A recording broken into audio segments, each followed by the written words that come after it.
If you're new to this, my name is Monika Lejman and I help women thrive in perimenopause and menopause so they can regain their energy and take back control over their life. And I'm super excited to talk about this topic today. So we're actually going to talk about how amazing vitamin D is. And I'm going to take you a little bit down the rabbit hole. I'm going to show you a few examples from the research that I've done, and we'll also talk about why Big Pharma doesn't want to talk about how amazing vitamin D actually is.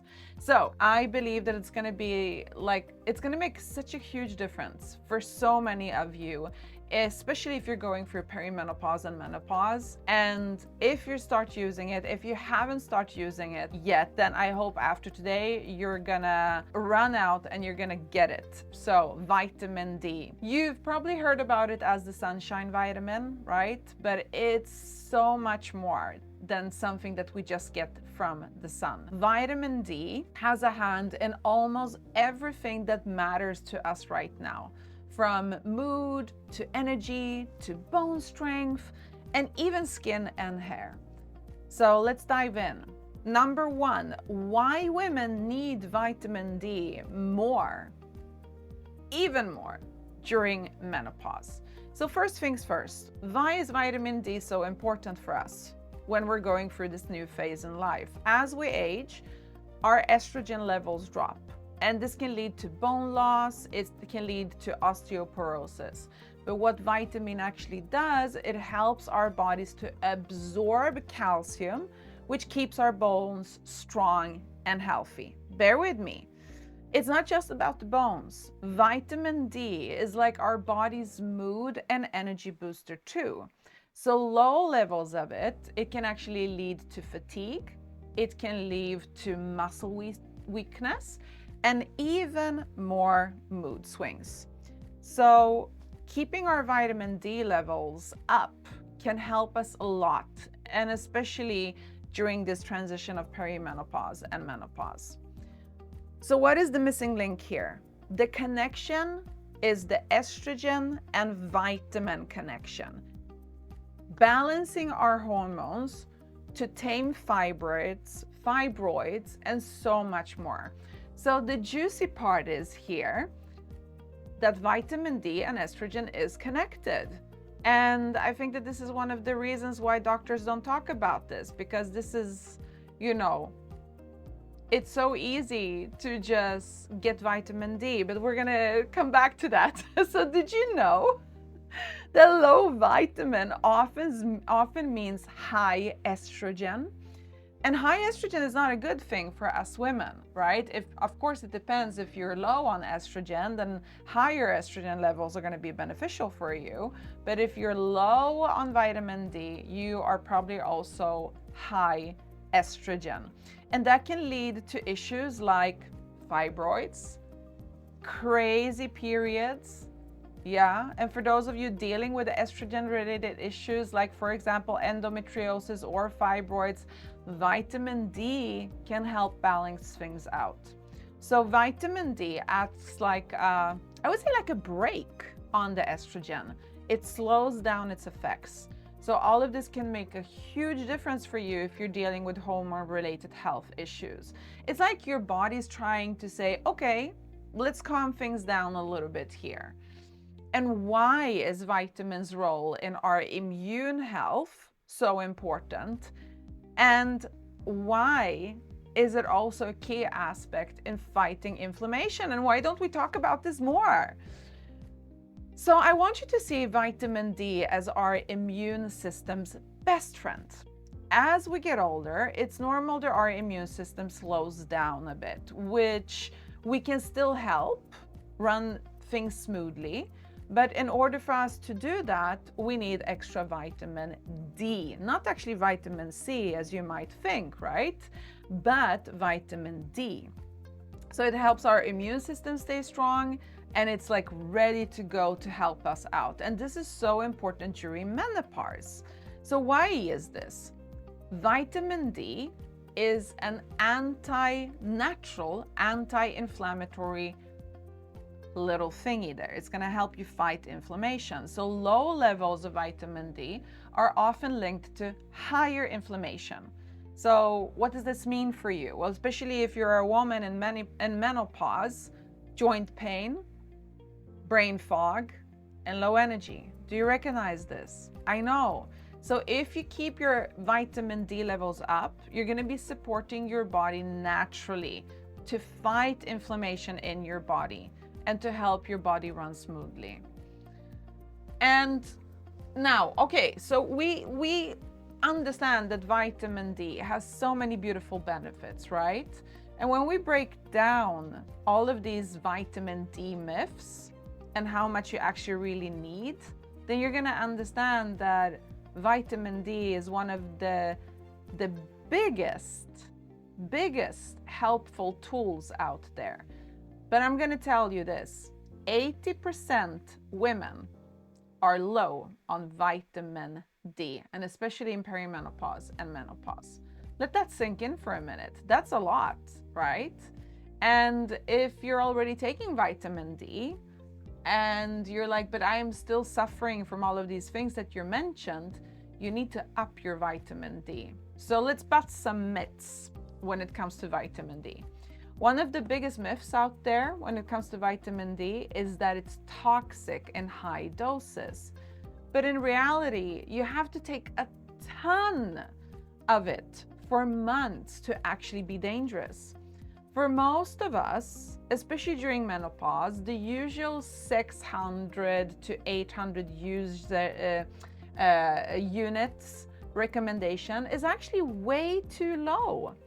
I'm going to tell you this, that many of us feel our best when we're somewhere around 6,000 to 10,000 units per day, so IU per day. But here's the key.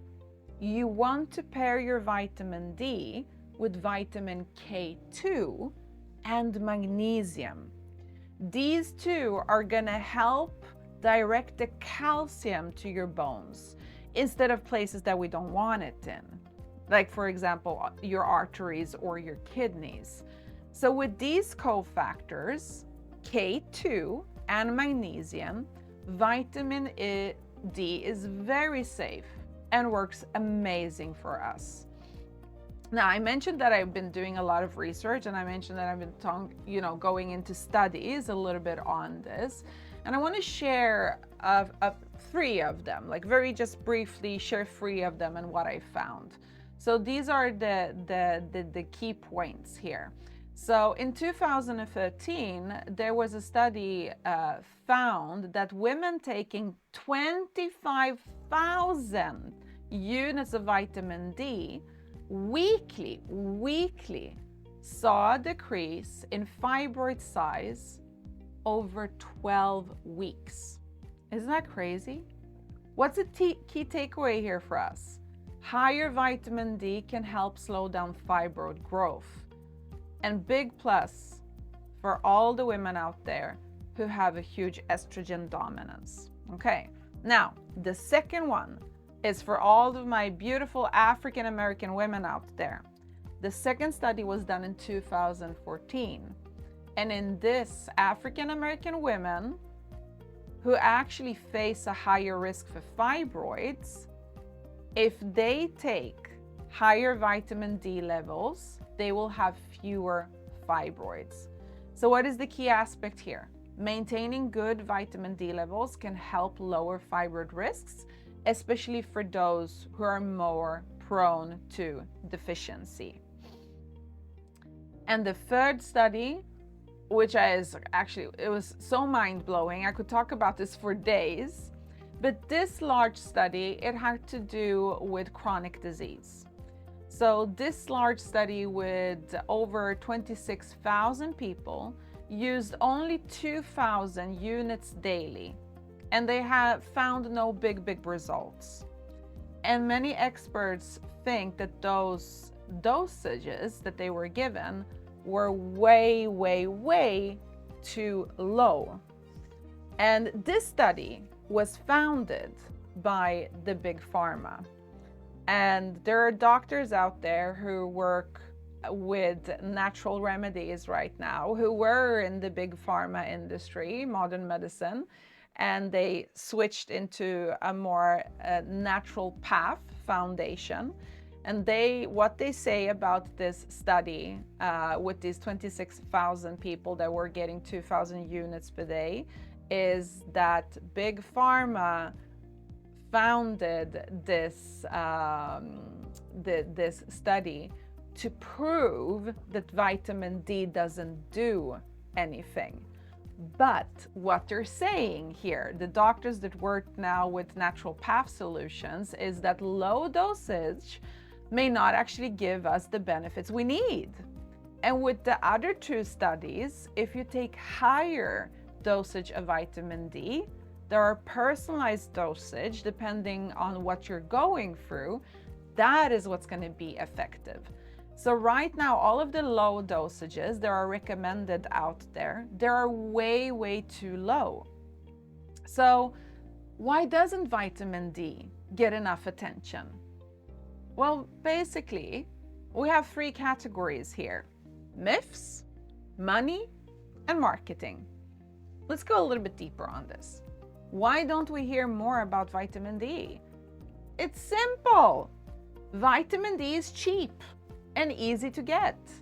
Unlike medications, which can be patented and make a lot of money, vitamin D doesn't bring in profits for big companies.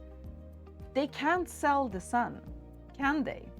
Well, believe me, with all of the weather modifications that are going around everywhere in the world, and this is now, shown all over the world. Maybe they will in the future, but right now they can't sell the sun. So here's something else, right? The idea that vitamin D is toxic is often exaggerated. Remember, it's true with extremely high doses over long periods of time. We're talking about tons over long periods of time, right? And yeah, I mean, if you end up eating tons of vitamin D for months and months and months and months, then of course that can cause issues like anything else, right?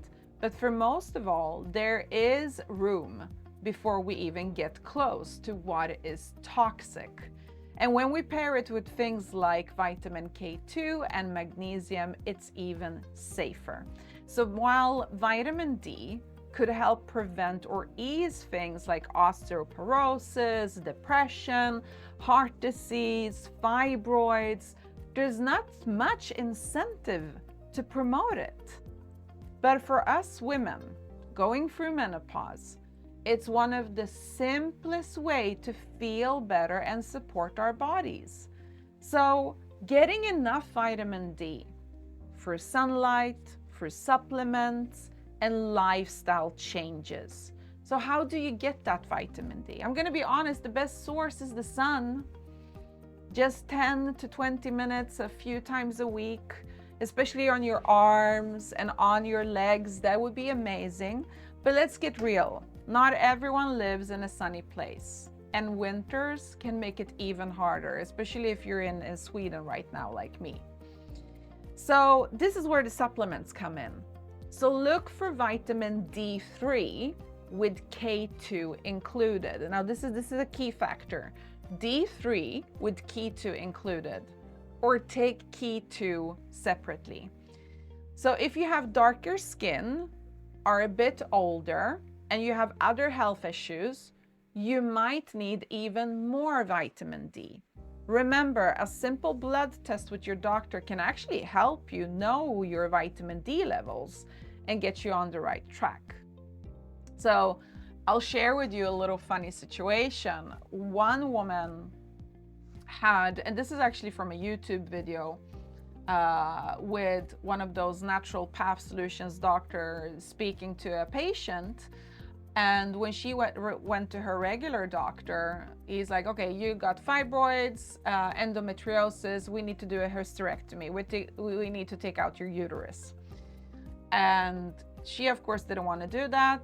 And then she found this natural solutions doctor, and he basically put her on extremely high dosages of vitamin D for like three months.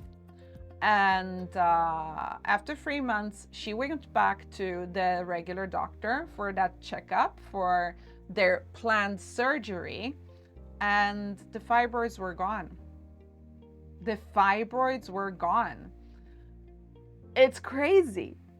And the doctor is like, I can't believe it. And well, we still need to go through with the surgery, right? Because taking out your uterus is going to help you. And she's like, I'm not taking out my uterus. My fibroids are gone. I am healthy as a horse. So, and this doctor couldn't believe it. And when she told him what she did, that she had high dosages of vitamin D. Now, right off the bat, I don't remember what the units were, but they were very, very high. His argument was, I don't believe that you did that. High dosages in vitamin D are toxic. Her answer, they are not toxic. You cannot prove this. There are no studies that show that vitamin D is toxic in the dosages that I have been taking. So again, remember, you need to take a ton of vitamin D for a long, long period of time before it becomes toxic.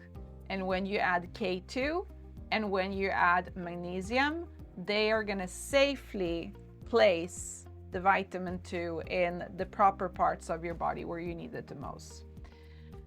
So yeah, isn't that interesting? I know. We're all about natural solutions here. So I hope that this little chat here has given you a better understanding of why vitamin D is so important, especially for us during perimenopause and menopause. And I would love to take the time to go into your questions now. And I got a little challenge for you. Consider checking your vitamin 2 levels, the vitamin D levels, if you haven't already. So remember, sunlight, a good supplement, and pairing it with K2 and magnesium, that's going to be a game changer for you. So let's take charge, ladies, of our health, and let's do it in small but yet powerful ways.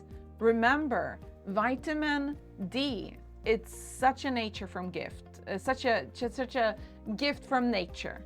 And yeah, if you're living in a sunny country, go ahead and soak up that sun. And let me just say it right here and right now. If you're scared of getting skin cancer, it's not the sun that's going to give you skin cancer. It's the carcinogenics that are in your skincare that are going to give you cancer if you are in the sun with that. But that's a topic for another time. If you still have any questions, go ahead and ask the questions, and I'll get back to you as quickly as I possibly can. Sending you loads of love. Kisses, kisses. Bye bye.